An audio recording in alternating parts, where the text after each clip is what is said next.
ബഹുമാനമുള്ള സത്യവിശ്വാസികളെ, സഹോദരങ്ങളെ, അല്ലാഹു സുബ്ഹാനഹു വ തആല അവൻ്റെ പരിശുദ്ധമായ ഭവനത്തിൽ ഇഅ്തികാഫ് കരുതി നോമ്പുകാരായി നാം ഒരുമിച്ച് കൂടിയത് റബ്ബ് സ്വീകരിക്കട്ടെ. അല്ലാഹു സുബ്ഹാനഹു വ തആല ജന്നത്തുൽ ഫിർദൗസിൽ നമുക്കും നമ്മുടെ മാതാപിതാക്കൾക്കും നാം സ്നേഹിക്കുന്ന, നമ്മെ സ്നേഹിക്കുന്ന എല്ലാ ആളുകൾക്കും ഇടം പ്രദാനം ചെയ്യട്ടെ. ദുആ ചെയ്യാൻ വസിയത്ത് ചെയ്ത ഒരുപാട് ആളുകൾ, എല്ലാവരുടെയും എല്ലാ നല്ല മുറാദുകളും അല്ലാഹു ഹാസിലായി കൊടുക്കട്ടെ. രോഗങ്ങളൊക്കെ അല്ലാഹു ശിഫയായി കൊടുക്കട്ടെ. മരണപ്പെട്ടു പോയ നമ്മുടെ ഉറ്റവർ, ഉടയവർ, ബന്ധപ്പെട്ട ആളുകൾ, ഒരുപാട് ആളുകൾ, എല്ലാവർക്കും അല്ലാഹു മഗ്ഫിറത്തും മർഹമത്തും പ്രദാനം ചെയ്യുമാറാവട്ടെ. സഹോദരന്മാരെ, പരിശുദ്ധമായ ഈ മാസത്തിൽ ഖുർആൻ ഓതാനും ഖുർആൻ പഠിക്കാനുമൊക്കെ ഏറെ സമയം കണ്ടെത്തുകയും അതിനുവേണ്ടി പരിശ്രമിക്കുകയും ചെയ്യുന്നവരാണ് സത്യവിശ്വാസികൾ.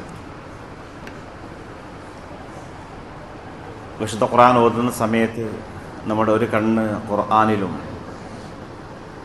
മറ്റേ കണ്ണ് ശരിക്കും നമ്മുടെ ഖൽബിലേക്കും നമ്മുടെ ചുറ്റുപാട് നടക്കുന്ന സംഭവ വികാസങ്ങളിലേക്കും തിരിച്ചു വെക്കണമെന്നാണ്.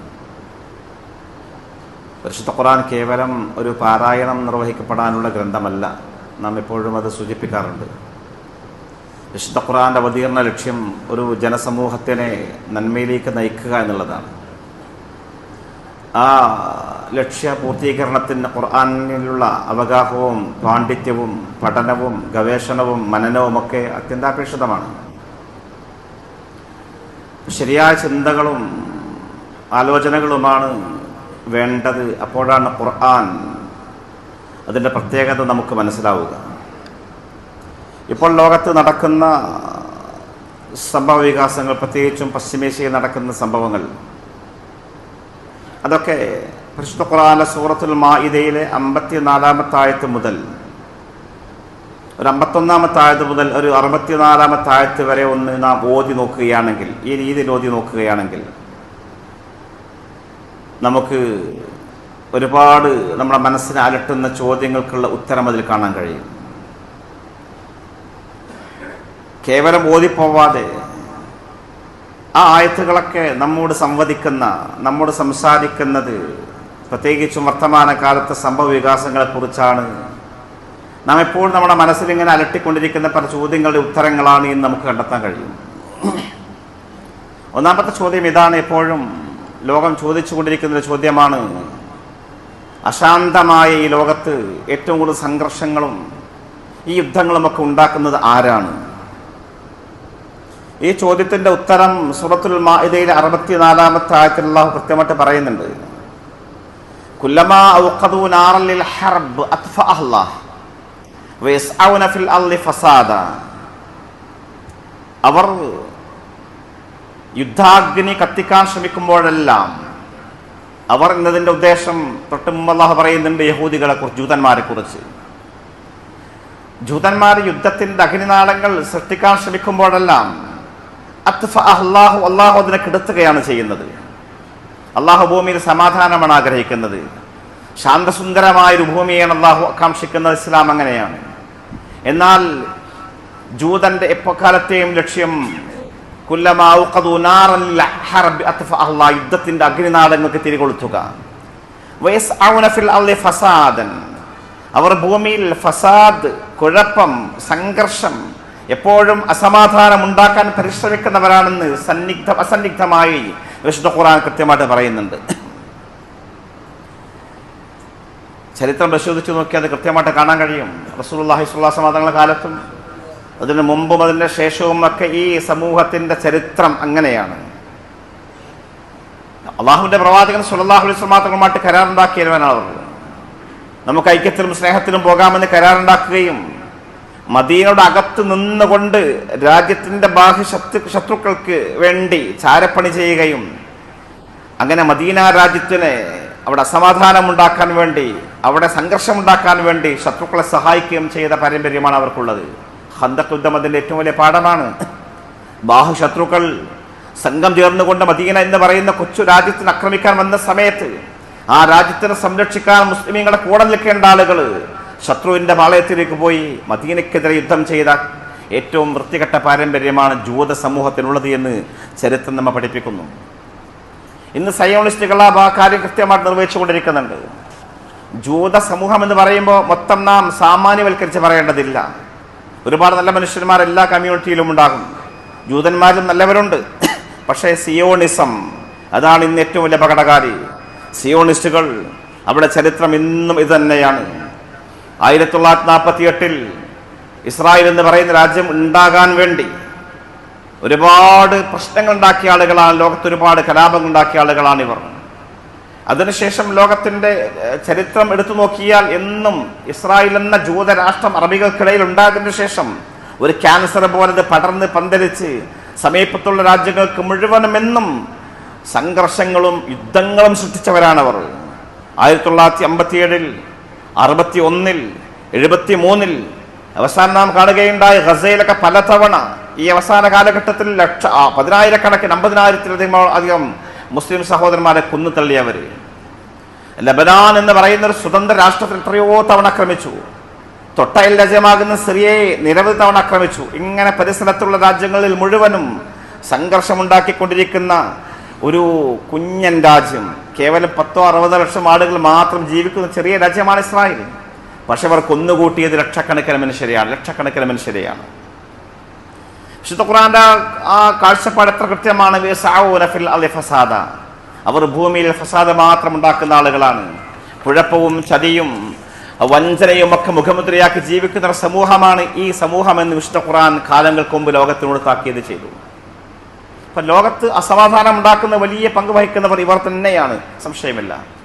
രണ്ടാമതൊരു ചോദ്യം നാം സ്വയം ചോദിക്കുന്നൊരു ചോദ്യമാണ്, നാം എങ്ങനെ ഈ അവസ്ഥയിൽ എത്തിപ്പെട്ടു എന്നുള്ളതാണ്. എപ്പോഴും അഭിമാനത്തോടുകൂടി പറയുന്ന കാര്യമാണ്, ലോകത്തിൽ വലിയൊരു ജനവിഭാഗമാണ് നാം. കത്തോലിക്കർ കഴിഞ്ഞാൽ ലോകത്തെ ഏറ്റവും വലിയ ഒരു ജനസമൂഹമാണ് നാം. വലിയൊരു ചരിത്ര പാരമ്പര്യമുള്ള ആളുകളാണ് നാം. ലോകത്ത് വലിയൊരു വിഭാഗം മുഴുവനും അടക്കി ഭരിച്ച സാമ്രാജ്യത്തിന് അധിപതികളാണ് നാം. ഇന്നും ലോകത്തെ ചലിപ്പിക്കുന്ന പെട്രോ ഡോളറിന്റെ കുത്തകക്കാർ നാമാണ്. ലോകത്തെ ചലിപ്പിക്കുന്ന ഇന്ധനത്തിന്റെ ഉടമകൾ നാമാണ്. നമുക്കറിയാം, ഇന്നും ലോകത്ത് 3,30,00,000 ചതുരശ്ര കിലോമീറ്റർ അതിൻ്റെ ഭൂമിയുടെ ഉടമകളാണ് മുസ്ലിം സമൂഹം. 67 രാജ്യങ്ങൾ സ്വന്തമായിട്ട് മുസ്ലിമീങ്ങൾക്കുണ്ട്. ജനസംഖ്യയിൽ നോക്കുകയാണെങ്കിൽ 220 കോടി മുസ്ലിമീങ്ങളുടെ അകത്തുണ്ടാകപ്പാടെ. ലോകത്ത് മൊത്തം ജനസംഖ്യ 800 കോടിയാണ്. അഥവാ ലോക ജനസംഖ്യയുടെ 4/1 മുസ്ലിമീങ്ങളാണ്. അമേരിക്കയിലേക്ക് 60 ലക്ഷം മുസ്ലിമീങ്ങൾ കടന്നു കഴിഞ്ഞു. അമേരിക്കയിലെ ന്യൂയോർക്ക് പട്ടണം ഭരിക്കുന്ന ഒരു മുസ്ലിമാണ്. ഇംഗ്ലണ്ടിലെ 11 പട്ടണങ്ങൾ ഭരിക്കുന്ന മുസ്ലിമീങ്ങളാണ്. ഇങ്ങനെ ലോകത്തെ ഒരു വലിയ ശക്തിയായിട്ട് നാം നിലനിൽക്കുമ്പോഴും ലോകത്തെ ഏറ്റവും നിന്ദ്യരായി നികൃഷ്ടരായി ഒരു ചെറിയ രാജ്യത്തിന്റെ ആക്രമണങ്ങൾക്ക് വിധേയമായിട്ട് ജീവിക്കേണ്ട അവസ്ഥയാണ്. ഈ ഒരു പരിതാപകരമായ അവസ്ഥയിലേക്ക് നാം എങ്ങനെ എത്തിപ്പെട്ടു എന്ന് ചിന്തിക്കേണ്ടതിന്റെ ഉത്തരവ്, ആ ചോദ്യത്തിന്റെ ഉത്തരവും സൂറത്തുൽ മാഇദയിൽ അല്ലാഹു പറയുന്നുണ്ട്, കൃത്യമായിട്ട് അല്ലാഹു പറയുന്നുണ്ട്.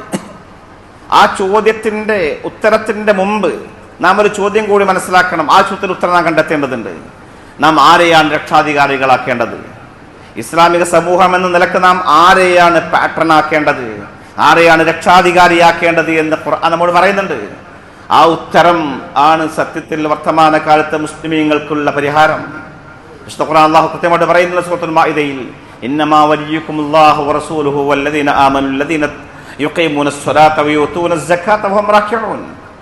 ഇന്നമാ വലിയുക്കുമുല്ലാഹ്, നിങ്ങൾ രക്ഷകർത്താവാക്കേണ്ടത്, നിങ്ങൾ രക്ഷാധികാരിയാക്കേണ്ടത്, നിങ്ങളുടെ സംരക്ഷകനായിട്ട് നിങ്ങൾ തീരുമാനിക്കേണ്ടത് അല്ലാഹു ആകുന്നു. അല്ലാഹുവാണ് നിങ്ങളുടെ വലിയ. വറസൂലു, അവന്റെ പ്രവാചകനാണ്. വല്ലദീന ആമനു, സത്യവിശ്വാസികളുമാണ്. സാധാരണ സത്യവിശ്വാസിയല്ല, കേവലം മുസ്ലിം നാമധാരിയല്ല.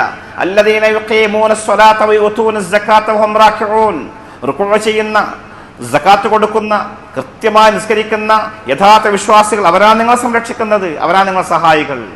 അഥവാ മുസ്ലിം സമൂഹം, ഇസ്ലാമിക സമൂഹം രക്ഷകർത്താക്കളായി നിശ്ചയിക്കേണ്ടത് അള്ളാഹുവിനെയും പ്രവാചകനെയും സത്യവിശ്വാസികളെയുമാണെന്ന് വിശുദ്ധ ഖുർആൻ കൃത്യമായിട്ട് പറയുന്നുണ്ട്. അങ്ങനെ നാം ചെയ്യുകയാണെങ്കിൽ, നമ്മുടെ രക്ഷാധികാരിയായിട്ട് അള്ളാഹുവിനെ തീരുമാനിച്ചാൽ, പ്രവാചകനെ തീരുമാനിച്ചാൽ, ഇസ്ലാമിക സമൂഹത്തിൽ വിശ്വാസികളെ നാം തീരുമാനിക്കുകയാണെങ്കിൽ നമുക്ക് അള്ളാഹു എന്ത് നൽകും? വാഗ്ദാനമാണ്. ഉമൻ യതവല്ലല്ലാഹ വറസൂലഹു, ശേഷം അള്ളാഹു പറയുന്നു, ഉമൻ യതവല്ലല്ലാഹ വറസൂലഹു വല്ലദീന ആമനു ഫഇന്ന ഹിസ്ബല്ലാഹി ഹുമുൽ മുഫ്ലിഹൂൻ. ആരെങ്കിലും അല്ലാഹുവിനെയും സത്യവിശ്വാസികളെയും പ്രവാചകനെയും ഒക്കെ രക്ഷാധികാരിയാക്കുകയാണെങ്കിൽ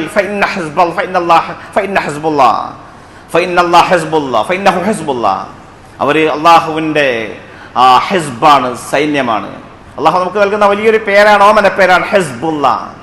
ലബനാനിലെ ഷിയ മിലിഷിയല്ല, ഹിസ്ബുല്ല അള്ളാഹുവിന്റെ യഥാർത്ഥ ടീം, യഥാർത്ഥ പാർട്ടി, അള്ളാഹുവിന്റെ സൈന്യം.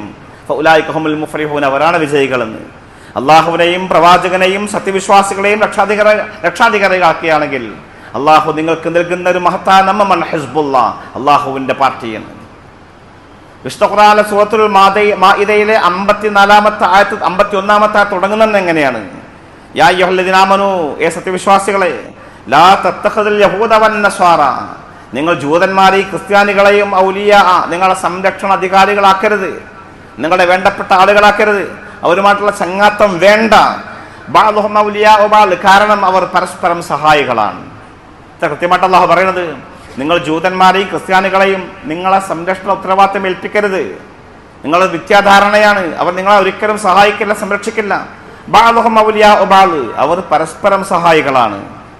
ഈ ആയത്തൊക്കെ വർത്തമാനകാല പശ്ചാത്തലത്തിൽ ഒന്നിങ്ങനെ എടുത്തു നോക്കുകയാണെങ്കിൽ ഇന്നത്തെ അറബ് ഭരണാധികാരികളോട് അള്ളാഹു കൃത്യമായിട്ട് സംസാരിക്കണ പോലെ തോന്നുക അല്ലേ? അമേരിക്ക ഏൽപ്പിച്ചിരിക്കുകയാണ് സംരക്ഷണം, ജൂതനെ ഏൽപ്പിച്ചിരിക്കുകയാണ് സംരക്ഷണം അറബ് ഭരണാധികാരികൾ. ഇറാൻ എന്ന് പറയുന്ന രാജ്യം ആക്രമിക്കുമെന്ന് ഭയന്ന്, അല്ലെങ്കിൽ അതൊരു പേടി ഉണ്ടാക്കി ഇറാന്റെ ഭീഷണിയിൽ രക്ഷപ്പെടാമെന്ന് പറഞ്ഞുകൊണ്ട് ഗൾഫ് രാജ്യങ്ങൾ മുഴുവനും അമേരിക്കയുടെ ബേസുകൾ സ്ഥാപിച്ചിരിക്കുകയാണ്. എന്താ അമേരിക്ക പറഞ്ഞിരിക്കുന്നത്? ഇറാൻ ആക്രമിക്കുന്ന സമയത്ത് ഞങ്ങൾ സഹായികളാവുണ്ടാവും, ഞങ്ങൾ സഹായിക്കുന്നു പറഞ്ഞു. അതിനുവേണ്ടി വലിയ വലിയ സൈനിക കേന്ദ്രങ്ങൾ ഉണ്ടാക്കിയിരിക്കുന്നത് ഗൾഫ് രാജ്യങ്ങൾ ഉടനീളം. എന്ത് സംഭവിച്ചു? ഇറാന്റെ മാരകമായ മിസൈലുകൾ പറന്നു വരുന്ന സമയത്ത് തടുക്കാൻ അമേരിക്കയില്ല, ഇസ്രായേലില്ല. ഇസ്രായേലിനെ സംരക്ഷിക്കാനാണ് അമേരിക്ക സാഹസപ്പെടുന്നത്. അല്ലാഹു പറയാണ്, യാ അയ്യുഹല്ലദീന ആമനൂ, സത്യവിശ്വാസികളെ, ഏ അറബികളെ, അല്ലാഹു പറയാണ്, ലാ തത്തഖിദുൽ യഹൂദ വന്നസ്വാറ ഔലിയാ, നിങ്ങളെ സംരക്ഷണ അധികാരം നിങ്ങൾ ജൂതനെയും ക്രിസ്ത്യാനെയും ഏൽപ്പിക്കരുത്. കാരണം അവർ പരസ്പരം സഹായികളാണ്, അവർ എങ്ങോട്ടും സഹായിക്കുന്ന ആളുകളാണ്. വമൻ യതവല്ലഹും മിൻകും, അവരെ നിങ്ങൾ രക്ഷാധികാരിയാക്കി കഴിഞ്ഞാൽ ഉണ്ടാകുന്ന കാര്യം ഫഇന്നഹു മിൻഹും, നിങ്ങൾ അവരിൽ പെട്ടുപോകും. നിങ്ങൾ പിന്നെ കേവലം നല്ല തോപ്പക്കെട്ട്, തലയിൽ ഒല്ലിക്കെട്ട്, അതിന്റെ മുകളിൽ കറുപ്പ് വട്ടക്കെട്ടു എന്ന് കൊണ്ട് നിങ്ങൾ മാത്രം മുസ്ലിം ആവില്ല. നിങ്ങൾ ഫഇന്നഹു മിൻഹും, നിങ്ങൾക്ക് അവരിൽപ്പെട്ട ആളുകളായിത്തീരും. കേവലം നിങ്ങൾ നാമമാത്ര മുസ്ലിമീങ്ങളായിട്ട് മാറും. ഇന്നല്ലാഹ ലാ യഹ്ദിൽ ഖൗമൽ ളാലിമീൻ, അക്രമികളാകുന്ന സമൂഹത്തിനെ ഒരിക്കലും അല്ലാഹു സുബ്ഹാനഹു വ തആല നേർമാർഗത്തിലേക്ക് നയിക്കില്ല എന്ന് വിശുദ്ധ ഖുർആൻ പറയുന്നു. എത്രമാത്രം കൃത്യമായിട്ട് അല്ലാഹു ഈ കാര്യങ്ങളൊക്കെ പറഞ്ഞു, എത്ര കൃത്യമായിട്ട്. പ്രവാചകൻ സ്വല്ലല്ലാഹു അലൈഹി വസല്ലം തങ്ങളുടെ കാലത്ത് ഇങ്ങനത്തെ സമൂഹം ഉണ്ടായിരുന്നു, മുനാഫിഖുകൾ. അവരുടെ വാദം അഥവാ ജൂത ക്രൈസ്തവ സമൂഹവുമായിട്ട് അവിശുദ്ധ ബന്ധം കാത്തുസൂക്ഷിച്ചിരുന്ന മദീനയിലെ മുനാഫിഖുകൾ, കപടവിശ്വാസികൾ, അവരുടെ വാദം മാഇദയിൽ അല്ലാഹു പറയുന്നുണ്ട്, യഖൂലൂന നഖ്ശാ അൻ തുസീബനാ ദാഇറ, അവർ പറയും ഞങ്ങൾ ഭയപ്പെടുന്നു, വല്ല ശല്യം ഉണ്ടാവുമെന്ന് പേടിച്ചിട്ട്, അപകടം പേടിച്ചിട്ടാണ് ഞങ്ങൾ അവരെ സഹായിക്കുന്നത്, സംരക്ഷിക്കുന്നത്, അല്ലെങ്കിൽ അവരുടെ കൂടെ നിൽക്കുന്നത് എന്ന്. ജൂതന്മാരുമായിട്ട് നല്ല രീതിയിൽ നിന്നിട്ടില്ലെങ്കിൽ അവര് ശല്യപ്പെടുത്തുമെന്ന് വിചാരിച്ചിട്ടാണ് ഞങ്ങൾ അവരെ സഹായിക്കുന്നത് എന്ന് മദീനയിലെ മുനാഫിഖുകൾ പറഞ്ഞിരുന്നു. അതേ വർത്തമാനകാലത്ത് അറബികൾ പറയുന്നത്. അമേരിക്കയെ പിണക്കാൻ പറ്റില്ല, ജൂതനെ പിണക്കാൻ പറ്റില്ല, അതുകൊണ്ട് അവർക്ക് ചുവപ്പ് പരവതാനി വിരിച്ചു. CIA അമേരിക്കൻ ചാര സംഘടന ഓഫീസൊക്കെ ഉള്ളത് വിശുദ്ധ ഭൂമികളിലാണ്. മൊസാദിന്റെ പ്രവർത്തനം സുലഭമായിട്ട് നടക്കുന്നു. അവിടുത്തെ വലിയ വലിയ 5 ലക്ഷത്തെ ഹോട്ടലുകൾ അവിടുത്തെ അമേരിക്കയുടെയും ഇസ്രായേലിന്റെയും പണക്കാരുടേതാണ്. ഇങ്ങനെ എല്ലാ രീതിയിലും അവർക്ക് കയറി നിറങ്ങാനുള്ള എല്ലാ സൗകര്യങ്ങളും ചെയ്തു കൊടുത്തു. എന്താണ് ന്യായം? നഖ്ശാൻ തുസീബനാ ദാഇറ, ഇല്ലെങ്കിൽ പേടിക്കണം, ശല്യം ചെയ്യും എന്ന് വിചാരിച്ചിട്ട് അറബികൾ ചെയ്യാണ്. ഖുർആൻ കാര്യം കൃത്യമായിട്ട് പറയാണ്, അന്നത്തെ മുനാഫിഖുകൾ തന്നെ പറഞ്ഞത്.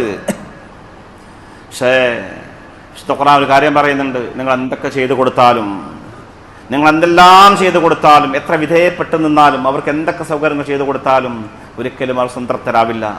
കാരണം അവരുടെ ലക്ഷ്യം മറ്റൊന്നാണ്. വലൻ തർലാൻകൽ യഹൂദ് വലൻ നസ്വാറ, ജൂതനും ക്രിസ്ത്യാനിയും ഒരിക്കലും നിങ്ങളെക്കുറിച്ച് സംതൃപ്തരാവില്ല. ഹത്താ തത്തബിഉ മില്ലതഹും, നിങ്ങൾ അവരുടെ മതം പിൻപറ്റാത്ത കാലത്തോളം, നിങ്ങൾക്ക് യഹൂദികളാവാത്ത കാലത്തോളം, അല്ലെങ്കിൽ യഹൂദ സംസ്കാരം സ്വീകരിക്കാത്ത കാലഘട്ടത്തോളം നിങ്ങൾ എന്തെല്ലാം ചെയ്തിട്ടും കാര്യമില്ല എന്ന് കൃത്യമായിട്ട് ഖുർആൻ പറയുന്നുണ്ട്. ഇപ്പോൾ ഒരു പുതിയ മതവുമായിട്ട് വന്നിരിക്കുക, നമുക്കറിയാമല്ലോ, അബ്രഹാം അക്കോഡ് എന്ന് പറയുന്ന അഥവാ ഇബ്രാഹിം നബി അലൈഹി സ്വലാത്തു വസ്സലാമിന്റെ അംഗീകരിക്കുന്ന ആളുകളാണ് ജൂതനും ക്രിസ്ത്യാനിയും മുസ്ലിമും ഒക്കെ. അതുകൊണ്ട് അമേരിക്കയുടെ കാർമികത്വത്തിൽ അബ്രഹാം അക്കോർഡ് എന്ന് പറയുന്ന ഒരു പുതിയ സംസ്കാരം, ഒരു മതം, അഥവാ അറബികളും ക്രിസ്ത്യാനികളും മുസ്ലിമുകളും ഒന്നിച്ചു നിൽക്കണമെന്ന ഒരു വിദണ്ഡവാദവുമായിട്ട് വന്ന് അറബികളൊക്കെ ആ കൂട്ടത്തിലേക്ക് കൂട്ടാൻ ശ്രമിക്കുകയാണ്. സത്യത്തിൽ ഇബ്രാഹിം നബി അലൈഹി സ്വലാത്തു വസ്സലാം ജൂതനായിരുന്നില്ല, ക്രിസ്ത്യാനിയായിരുന്നില്ല. വിഷ്ണു ഖുർആൻ പറയുന്നു, മാകാന ഇബ്രാഹിമു യഹൂദിയൻ വലാ നസ്റാനിയൻ വലാകിൻ കാന ഹനീഫൻ മുസ്ലിമാ. ഇബ്രാഹിം നബി അലൈഹി സ്വലാത്തു വസ്സലാം ജൂതനോ ക്രിസ്ത്യാനിയോ ആയിരുന്നില്ല. വലാകിൻ കാന ഹനീഫൻ മുസ്ലിമൻ, അദ്ദേഹം കൃത്യമായും വളരെ സത്യസന്ധനായ മുസ്ലിമായിരുന്നു എന്ന് ഖുർആൻ കൃത്യമായിട്ട് പറയുന്നുണ്ട്. അദ്ദേഹത്തിന്റെ പേരിൽ ഒരു വാദം ഉന്നയിച്ചുകൊണ്ട് ഒരു പുതിയ വാദഗതിയുമായിട്ട് വന്നിരിക്കുകയാണ്, ഒരു പുതിയ മതം സൃഷ്ടിക്കാൻ ശ്രമിക്കുകയാണ്. എന്നാലും ജൂതന്മാർ അടങ്ങിയിരിക്കില്ല. കാരണം അവർക്ക് വലിയൊരു ലക്ഷ്യമുണ്ട്, ഗ്രേറ്റർ ഇസ്രായേലാണ്. അവർക്ക് ഇന്നത്തെ ഇസ്രായേൽ അല്ല അവരുടെ ഭൂപടം. അതവർ പരസ്പരം പലപ്പോഴും അത് കാണിച്ചതാണ്. അവർക്ക് വലിയൊരു വിശാലമായ ഇസ്രായേൽ സാമ്രാജ്യമുണ്ട്, ഒരു ഇസ്രായേൽ രാജ്യമുണ്ട്. അത് തൊട്ടടുത്ത രാജ്യങ്ങൾ മുഴുവൻ ഉൾക്കൊള്ളുന്നതാണ്. ലബനാനും സിറിയയും ഇറാഖും അതുപോലെ തന്നെ സൗദി അറേബ്യയും കുവൈത്തും ഒക്കെ അടങ്ങുന്ന അതിവിശാലമായ ഇസ്രായേൽ സാമ്രാജ്യം അത് സ്ഥാപിക്കാനുള്ള ശ്രമത്തിലാണ്. പക്ഷേ പാമരന്മാരായ വിഡ്ഢികളായ നമ്മുടെ അറബ് ഭരണകർത്താക്കൾ ഈ കാര്യം മനസ്സിലാക്കുന്നില്ല എന്നുള്ളതാണ് സത്യം. ഏതായാലും സഹോദരന്മാരെ, നാം മനസ്സിലാക്കേണ്ടത് പരിശുദ്ധമായ ഖുർആനും തിരുശരീരം മുറുകെ പിടിച്ച് ജീവിക്കൽ മാത്രമാണ് ഇസ്ലാമിക സമൂഹത്തിന് വഴിയുള്ളൂ. മഹാനമർ ഫറൂഖ് റളിയല്ലാഹു തആല അൻഹുവിന്റെ പ്രസിദ്ധമായ ഒരു വാക്ക് നമ്മളെ മനസ്സിലാക്കാൻ നാം കോറിയിടണം. നാം ഒന്നുമില്ലാത്തവരായിരുന്നു, നമുക്ക് നല്ല വീടുണ്ടായിരുന്നില്ല, നമുക്ക് നല്ല വസ്ത്രം ഉണ്ടായിരുന്നില്ല, നേരാവണ്ണം ഭക്ഷണം കഴിച്ചിരുന്നില്ല നമ്മുടെ പൂർവ്വഗാമികൾ. പക്ഷേ അവർ അത്ഭുതങ്ങൾ ഉണ്ടാക്കി. പേർഷ്യ, റോം പോലെയുള്ള വലിയ സാമ്രാജ്യത്വ ശക്തികളെ അടിയറവ് പറയിപ്പിക്കുകയും അവരുടെ കോട്ടക്കൊത്തളങ്ങൾ തകർത്തെറിയാനും ഇസ്ലാമിക സമൂഹത്തിൽ സാധിച്ചത് ഖുർആനും പ്രവാചകനെയും മുറുകെ പിടിച്ചത് കൊണ്ടാണ്. മഹാനായ ഫറൂഖ് റളിയല്ലാഹു തആല പറഞ്ഞു, അസ്സന അല്ലാഹു ബിൽ ഇസ്ലാം. നിങ്ങൾ മനസ്സിലാക്കണം, അള്ളാഹു നമുക്ക് പ്രതാപം തന്നത് ഇസ്ലാം കൊണ്ടാണ്. ഇസ്ലാം അല്ലാത്ത മറ്റൊരു സംസ്കാരം സ്വീകരിച്ചുകൊണ്ട് നാം പ്രതാപവും അന്തസ്സും തേടി പോവുകയാണെങ്കിൽ അള്ളാഹു നമ്മളെ മാനം കെടുത്തും, ഒന്നുമല്ലാത്തവരാക്കും. പ്രതാപവും ഇസ്സത്തും ഇസ്ലാമിൽ മാത്രമാണ്. അത് മുറുകെ ജീവിക്കുമ്പോൾ മാത്രമാണ് നമുക്ക് പ്രതാപം ഉണ്ടാവുക എന്ന് അള്ളാഹു മഹാനായ ഉമർ ഫാറൂഖ് റളിയല്ലാഹു തആല പറയുന്നുണ്ട്. അങ്ങനത്തെ സമൂഹം ലോകത്ത് ഇതിഹാസങ്ങൾ ഉണ്ടാക്കി. ബദർ അതിന് ഏറ്റവും മനോഹരമായ പാഠമാണ്. ഇന്ന് റമദാൻ 17 അള്ളാഹുവിന്റെ വിശുദ്ധ ഖുർആനും പ്രവാചകന്റെ സുന്നത്ത് മുറുകെ പിടിച്ചുകൊണ്ട് വിശ്വാസത്തിന്റെ കരുത്തുമായി തങ്ങളെക്കാൾ 3 ഇരട്ടി ആൾബലമുള്ള, ആയുധബലമുള്ള, എല്ലാമുള്ള ഒരു സൈനിക സമൂഹത്തിനെ, ഖുറൈശ് പടയെ ചരിത്രത്തിൽ തുല്യതയില്ലാത്ത പരാജയമേൽപ്പിച്ച ബദറിന്റെ മനോഹരമായ സ്മരണകൾ ഉറങ്ങുന്ന ദിവസങ്ങളാണ് ഇന്നും നാളെയും മറ്റന്നാളുമൊക്കെ. സഹോദരന്മാരെ, പാഠം ഖുർആൻ ബദറിനൊക്കെ പഠിക്കാനുള്ളത് തവക്കുലിന്റെ, സമർപ്പണത്തിന്റെ, വിശ്വാസത്തിന്റെ തീവ്രത അതുണ്ടെങ്കിൽ ലോകത്ത് ഇനിയും അത്ഭുതങ്ങൾ ഉണ്ടാക്കാൻ സാധിക്കും. അത് ഖുർആൻ നമ്മോട് വാഗ്ദാനം ചെയ്യുന്ന കാര്യമാണ്. അല്ലാഹു സുബ്ഹാനഹു വ തആല യഥാർത്ഥ മുഅ്മിനീങ്ങളെ ജീവിക്കാൻ നമുക്ക് ഏവർക്കും തൗഫീഖ് പ്രദാനം ചെയ്യുമാറാവട്ടെ. വഖദാഅന അൽഹംദുലില്ലാഹി റബ്ബിൽ ആലമീൻ.